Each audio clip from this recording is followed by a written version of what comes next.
In Episode 3, titled Clarify Roles and Authorizations, we pause to map the people and decisions that move a cloud service through the Federal Risk and Authorization Management Program, FedRAMP, without drama or guesswork. Titles can sound alike and responsibilities can overlap, which is why teams benefit from a plain explanation of who does what, who decides, and what kind of authorization results. This clarity is not cosmetic. It directly affects schedules, evidence quality, and trust with reviewers. By the end of this tour, you should hear the roles as a coherent ensemble rather than a loose collection of job labels, and the different authorization flavors will feel like well-marked trails rather than branching uncertainty. That understanding becomes a foundation you can reuse in status meetings, kickoff calls, and onboarding sessions for new contributors. A cloud service provider, CSP, on later mentions, owns the controls and the evidence that proves those controls work, while federal agencies focus on business risk and mission fit. The CSP defines the system boundary, implements required safeguards, and produces artifacts that tell the security story in a way others can verify.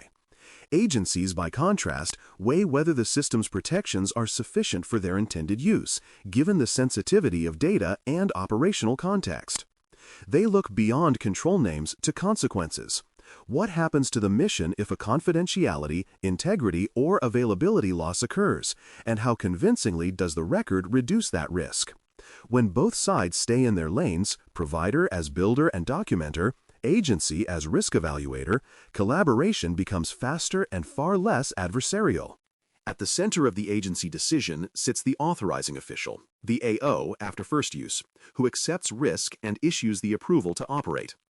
The AO reads the package less as a stack of forms and more as a reasoned argument. Here is the system as described. Here is what an independent assessor observed. Here are the remaining weaknesses with credible remediation, and here is the mission value at stake.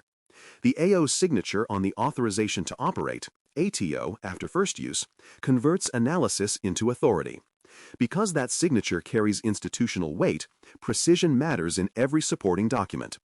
Clear boundaries, traceable inheritance, dated evidence, and understandable remediation plans make the AO's acceptance defensible to oversight and sustainable across the life of the system. The FedRAMP Program Management Office, PMO, after first use, does not authorize your system, yet its influence is everywhere. The PMO maintains policy, templates, and process guidance, so agencies and providers speak the same language. It reviews packages for quality and conformance, advises on interpretation questions, and curates the marketplace entries that agencies use to discover authorized services. When the PMO asks for a clarification or a revision, it is usually defending future reusability and consistency as much as immediate readability. Treat this office as a source of alignment rather than a hurdle. When your materials follow PMO norms, reviewers downstream spend their time on substance instead of format. One authorization flavor is the Joint Authorization Board route, where the JAB can grant a provisional authorization to operate, a PATO, which agencies can later reuse. PATO does not force acceptance, but it compresses future reviews because a central body has already examined the controls against the required baseline. The trade-off is selectivity. The JAB focuses on services that serve many agencies and can maintain strong documentation and continuous monitoring from the outset. Teams that fit this profile gain a multiplier. Each additional agency can lean on the JAB's prior scrutiny and concentrate its own review on mission-specific considerations. The result is a more efficient path to broad government adoption when demand is cross-cutting. The second flavor is the agency route, where a sponsoring agency leads assessment, authorization, and ongoing monitoring for its own needs. Here, momentum often comes from a clear mission requirement and a committed customer who shepherds the package through review boards and risk discussions. The outcome is the agency's ATO, tailored to its environment and constraints. This path can be faster to first authorization for products with a strong sponsor, and it teaches the CSP how to operate in continuous monitoring with a real partner. Over time, the first ATO becomes proof that others can reuse, provided the CSP curates a clean, current package and documents any deltas new agencies should examine. Independence in testing comes from the third-party assessment organization, 3PAO, after first use, which evaluates control implementation and reports results. A 3PAO conducts interviews, reviews configurations, samples tickets and logs, and performs technical tests to demonstrate whether controls exist and operate as described. The output, the Security Assessment Report, becomes a keystone for authorization decisions because it translates claims into observations. The 3PAO does not advocate for authorization, it advocates for evidence quality. When teams respect that stance, the engagement becomes collaborative. The provider furnishes clear artifacts, the assessor documents what is seen without spin, and the authorizing official receives a package that supports reasoned acceptance.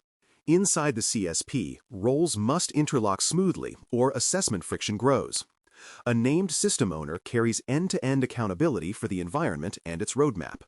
An Information Systems Security Officer, ISSO, after first use, owns the control narratives, coordinates evidence, and ensures findings translate into tracked remediation. Engineering builds and configures the stack to meet baseline expectations, while operations maintains the day-to-day controls, patching, monitoring, incident handling that keep the security story true after go-live. When these functions collaborate, the system security plan feels like a faithful biography rather than marketing copy, and the assessment proceeds as confirmation instead of discovery. The signal of health here is simple. Questions land with the right owner the first time. Before pursuing full authorization, many providers demonstrate readiness through the FedRAMP Ready designation, established via a Readiness Assessment Report, RAR, after first use. A recognized 3PAO performs this focused appraisal to confirm that core capabilities, documentation posture, and boundary definitions exist at a level suitable for a formal assessment. It is not a substitute for the comprehensive evaluation, but it is a credible indicator to agencies and the JAB that the provider is not starting from zero. For teams, the RAR surfaces solvable gaps early when fixing them is cheaper and less disruptive.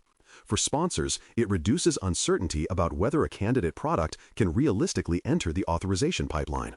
One of the program's strengths is the reuse model, where a second agency leverages an existing authorization rather than recreating the entire evaluation. Reuse works when the original package is clear, current, and annotated to explain inherited components and change history. A prospective agency examines the authorization to operate letter, the system security plan, the security assessment report, and continuous monitoring artifacts to judge applicability. It may request targeted clarifications, additional tests for unique integrations, or conditions that reflect its mission risks. The heavy lift, however, is avoided because core control verification is already on record.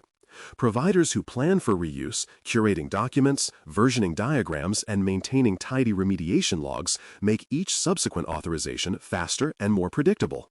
A frequent trap is undocumented responsibilities and unclear decision rights, especially at the seams between provider, assessor, and sponsor.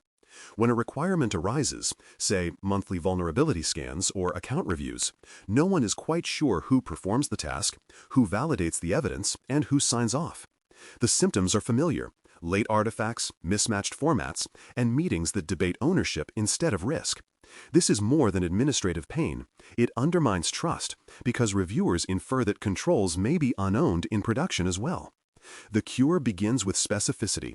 Name the actor, the action, the evidence location, the frequency, and the approver. You are not adding paperwork. You are revealing the control system that already exists or should. The fast fix is a responsibility assignment matrix, RACI, after first use built, early, and checked often. For each major artifact and recurring control activity, mark who is responsible, who is accountable, who must be consulted, and who will be informed. Tie entries to real names and roles, not just departments, and add links to the system of record where evidence lives. When a control changes hands, update the matrix and the runbook so the change appears in both planning and practice. Review the matrix with the 3PO at kickoff and with the agency sponsor before major milestones. Alignment here prevents mid-assessment surprises and keeps conversations focused on adequacy rather than on process archaeology. A brief, quick check keeps teams synchronized without turning meetings into lectures. State each role's deliverable and authority in one sentence, aloud at the start of a planning session. The CSP owns the controls and the package. The 3PAO tests and reports. The agency sponsor evaluates mission fit. The AO accepts risk and signs the ATO. The PMO guards policy and quality.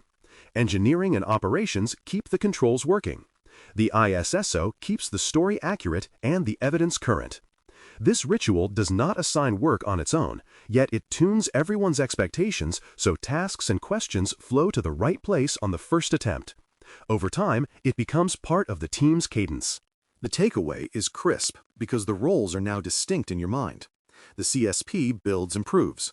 Agencies judge mission risk. The AO authorizes. The PMO sets the frame and standards. The JAB offers a PATO for broad reuse. A sponsor agency issues an ATO for mission fit. The 3PAO measures and reports. And internal provider roles, system owner, ISSO, engineering, and operations form the engine room that keeps the security story true. Your next action is simple and highly leveraged. Publish a responsibility map that names owners for each artifact and recurring control, indicates decision rights, and points to the evidence of record. With that map in hand, authorizations become decisions about risk, not debates about who was supposed to do what. Thanks for listening. For more audio courses, daily newsletters, and more, please visit baremetalcyber.com.